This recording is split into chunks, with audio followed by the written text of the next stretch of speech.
എനിക്ക് lunch വാങ്ങിത്തരാനായി Fathima anti എന്നെ പിക്ക് ചെയ്യാൻ വന്നു. ആദ്യം ഞങ്ങൾ നേരെ പോയത് ഒരു വളണ്ടറി ഓഫീസിലേക്കാണ്. ഇത് ഫാത്തിമ ആൻറ്റി മാനേജ് ചെയ്യുന്ന ഓഫീസാണ്. ഇവിടെ വേറൊരു മാഡം ഉണ്ടായിരുന്നു. അവരുമായി എന്തൊക്കെയോ പേപ്പർ വർക്കും കാര്യങ്ങളൊക്കെ ഡിസ്കസ് ചെയ്തു. അതിനുശേഷം എന്നെയും കൂട്ടി ഹോട്ടലിലേക്ക് പോയി. ഈ കാണുന്നത് ഒരു ബംഗ്ലാദേശിയുടെ കടയാണ്, സ്റ്റിച്ചിങ് യൂണിറ്റാണ്.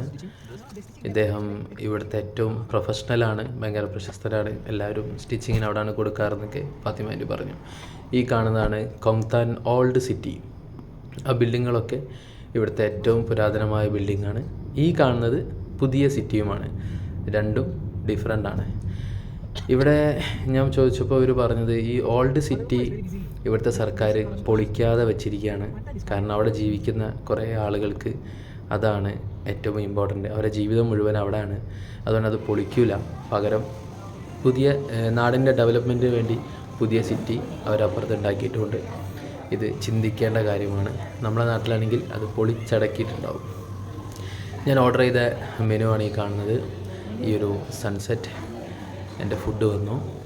അടിപൊളി ഡിഷായിരുന്നു, ഒരു രക്ഷയില്ല, നല്ല ടേസ്റ്റായിരുന്നു. ഇത് വെജിറ്റേറിയനാണ്. ഇവർക്കിവിടെ വെജ് എന്ന് പറഞ്ഞാൽ അതിലേക്ക് ചെറിയ മീനുകളൊക്കെ ഉണ്ടാവും, ഉണക്കമീനൊക്കെ.